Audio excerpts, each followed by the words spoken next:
So let's talk a little bit about the quarantine and how it's changed everyone's life. But today we're talking, I guess, about my life. At the start of it, I was laid off for about a month, and I looked at it as an opportunity to help with my kids with the online learning, spend time doing all the things I didn't have time for before: walks, cleaning, organizing, getting a puppy. I found out several things during this journey. I come from a family of teachers, but I am not cut out to be a damn teacher, at least not the online kind.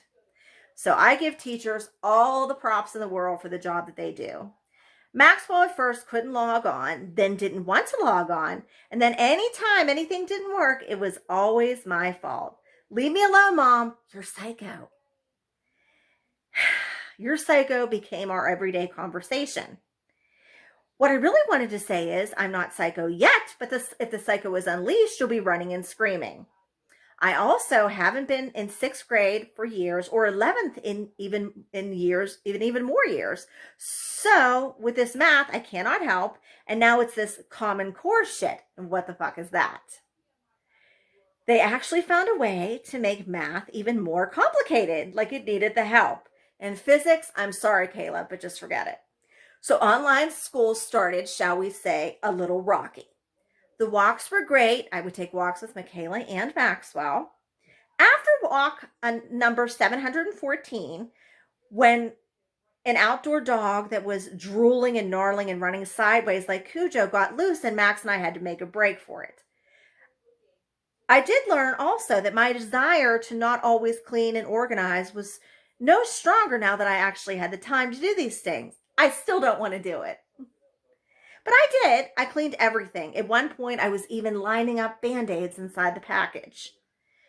We did get our adorable quarantine puppy named Finn. He's great, but potty training came slowly because, of course, the next day after we got the dog, I was called back to work.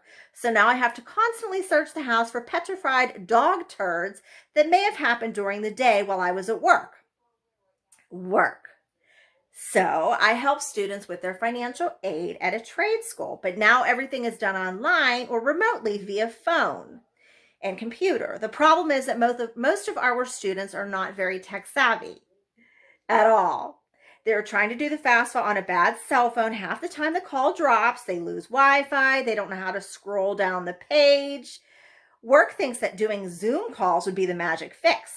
My thing is that if a student is doing the FAFSA on a bad cell phone while half the time crapping, and I actually hear the toilet flush while we're talking, what would make you believe that they would be able to get on the Zoom call?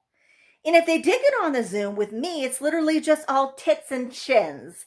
So yes, hey, this is Tits McGee. Let me help you with your financial aid. I mean, sure, we may get more enrollments, unless they have the problem with double chins, but still. I'm also a mouth breather, so I don't know about anybody else, but wearing the mask is a hot mess, and I'm taking gloves on and a mask on and off and on and off. And then the mask moves up and up on my face and it's blinding me. I'm hoping for all of us, for many reasons, that this quarantine is over soon. Please.